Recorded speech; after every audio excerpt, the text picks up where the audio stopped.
Ces femmes sont réunies au sein du mouvement Tujitegemee de Goma.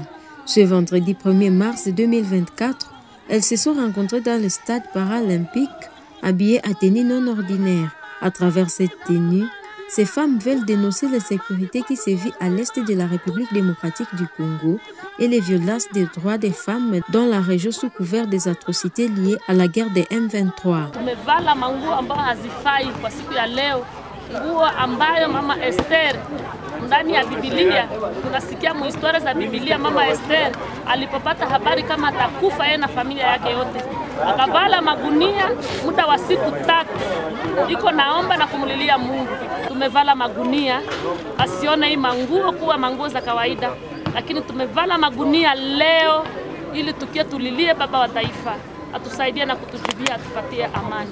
Pasi Moubalama, membre de ce mouvement qui a procédé à la lecture de leur mémorandum, enseigne que plus de 50 cas de violences basées sur les genres et 25 000 cas de viols ont été enregistrés au cours de l'année 2023.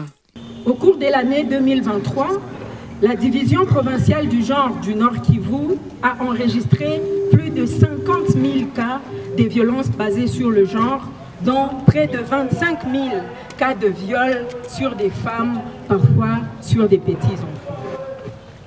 Un aussi grand nombre de déplacés internes dans notre propre pays est inimaginable et inacceptable. Dans leur mémorandum, quelques recommandations ont été données, dont celle d'exhorter au président de la République, Félix Tshisekedi, de mettre fin à la guerre car les femmes et les enfants sont les plus exposés. Au président, nous demandons ce qui suit: de mettre fin à la guerre qui, malheureusement, a déjà occasionné des déplacements massifs des populations dans notre propre pays, ainsi que de pertes en vies humaines. Nous lui demandons de mettre en place un couloir sécurisé dans la province du Nord Kivu, afin de garantir la protection des civils, en particulier des femmes et des enfants, contre les violences et les abus perpétrés par des groupes armés, notamment le M23 et le RDF et beaucoup d'autres groupes armés actifs dans la région. Nous lui demandons de récupérer les différents territoires sous contrôle de M23 aujourd'hui et de restaurer l'autorité de l'État dans ces différents territoires occupés par le M23 et d'autres groupes.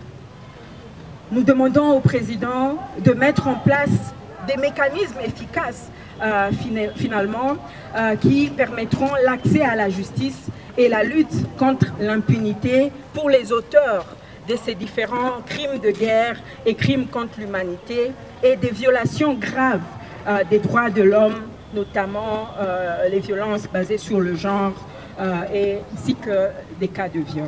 Depuis les récents affrontements dans des milieux environnants des Goma, la ville compte beaucoup de déplacés et cela impacte négativement au niveau des vies de la population.